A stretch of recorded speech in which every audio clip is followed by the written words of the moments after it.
Jai Hind, boys and girls, and welcome to Olive Dreams YT. Today we are going to do idioms and phrases. Questions जो हैं वो CDS 2024 1 से लिए हैं. Set A, question 16. First idiom था walking on eggshells. Eggshells मतलब जो अंडे होते हैं उसके छिलके जो होते हैं. So अगर उस पर कोई वॉक करेगा तो बहुत शोर मचाएगा. ये इसका लिटरल मीनिंग है. लेकिन इसका इडियोमेटिक मीनिंग होता है कि ऐसे लोग हैं जो बहुत जल्दी अपसेट हो जाते हैं, ऑफेंडेड हो जाते हैं.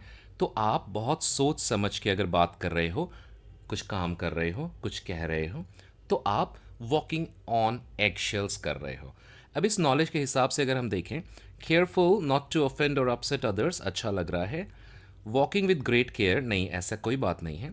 Making a noisy entry, undertaking an uncomfortable journey, ये भी नहीं है. हमारा राइट आंसर ए है इस क्वेश्चन का. Yes, that's correct. Next question था फेदर योर ओन नेस्ट, यानी अपना घोंसला तैयार करना, बेहतर बनाना. इसका लिटरल मीनिंग तो ये था, लेकिन दूसरा जो मीनिंग है वो है अपने भविष्य के बारे में सोचना सेल्फिशली और अपने लिए ही पैसे बनाने की कोशिश करना. So the first option A is to make one's lodging comfortable, जहां आप रह रहे हो उसको कंफर्टेबल बनाना. नहीं, इडियोमेटिक मीनिंग ये नहीं है. Second, to make money for oneself by way of dishonest means, अच्छा लग रहा है. सी, to look at something with a lot of pleasure. To make something more important than it really is. Nahin. So I'll go with B. Let us check. Yes, B is the right answer. 18.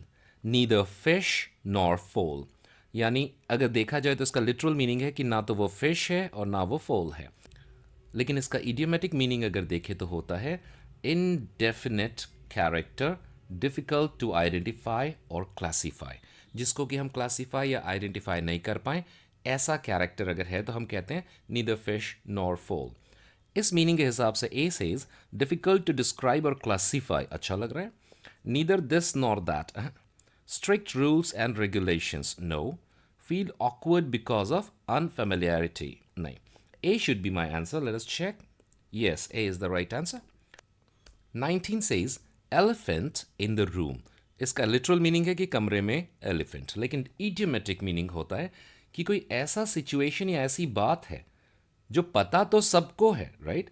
सबको पता है लेकिन कोई बात नहीं करना चाहता उसके बारे में किसी वजह से, तो हम कहते हैं elephant in the room. Let us check the options. The important topic, the unavoidable mindset, देखते हैं इसको.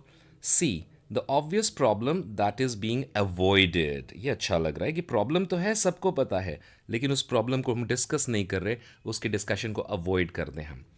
Prized possession in the room, नहीं. So C should be the answer. Let us check. Yes, C is the right answer. 20. The ship has sailed, यानी जो पानी का जहाज है वो चला गया. तो ये इसका लिटरल मीनिंग है. इडियोमेटिक मीनिंग अगर हम देखें तो जो अपॉर्चुनिटी थी वो चली गई, अब वो दोबारा नहीं मिलेगी. इस बेस पे ऑप्शंस को देखते हैं. The matter is carried out, the matter is decided, no. The opportunity has passed, seeking new opportunities, no. C should be the answer. Yes, C is the right answer. So ऐसे और भी questions जो थे 2024 CDS 1 में, उसको मैंने solve किए हैं छोटे छोटे वीडियोस में. लिंक्स पे जाइए and you should watch that before your exam. Thank you very much for your time. जय हिंद.